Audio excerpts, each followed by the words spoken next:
오늘 할 이야기는 우리가 사기를 당하는 이유이다. 우리나라는 사기 공화국이라고 불릴 만큼 사기꾼들이 많습니다. 일단 형량에게 병액 쓰인 것도 있습니다. 돈만 잘 숨겨놓는다면 형량을 살고 그 돈으로 도망치면 됩니다. 이제 사기꾼들이 많고 법도 제 기능을 하지 못하니 우리가 조심할 수밖에 없다. 가장 중요한 것은 정도를 벗어나지 않는 이상 사기에 당할 확률이 엄청나게 줄어든다. 여기서 말하는 정도란 사람들의 상식선을 생각하면 된다. 흔히 말하는 수익 몇 프로 보장, 몇십 프로 고수익 보장 등은 거르면 된다. 그리고 무언가를 살 때 서비스 등을 수상할 정도로 많이 주면 의심해야 한다. 그런 꿀 같은 일들을 왜 당신에게까지 그들이 권유할까를 생각하면 된다. 돈 되는 일이 있으면 지인에게도 알리지 않고 혼자 하는 것이 일방적이다. 굳이 광고하면서까지 사람들을 끌어모으는 것이 현실과 괴리감이 있는 것이다.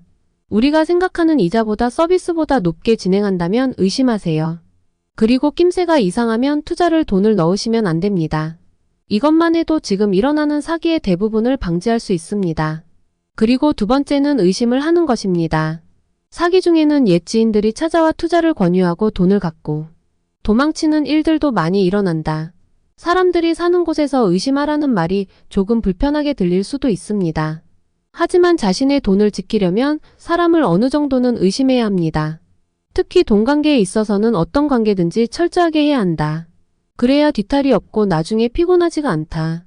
제일 조심해야 할 때가 별로 친하지도 않은 사람이 돈을 빌려달라고 할 때와 투자를 권유할 때이다. 그런 놈들은 처음에는 술 한잔 먹으면서 이야기하면서 심리적으로 내적 친밀감을 형성할 것이다. 그런 사람의 타깃이 되는 것은 혼자 사는 사람이나 최근에 마음의 상처를 받은 사람들이다. 어느 정도 친해졌다고 생각하면 그때 투자 이야기를 꺼내면서 유도한다.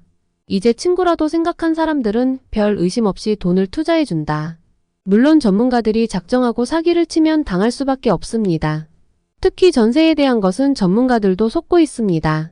정도를 벗어나지 않는 것과 기본적인 의심이 있다면 사기당할 확률을 매우 낮출 수가 있습니다. 이상 자유로운 이야기였습니다.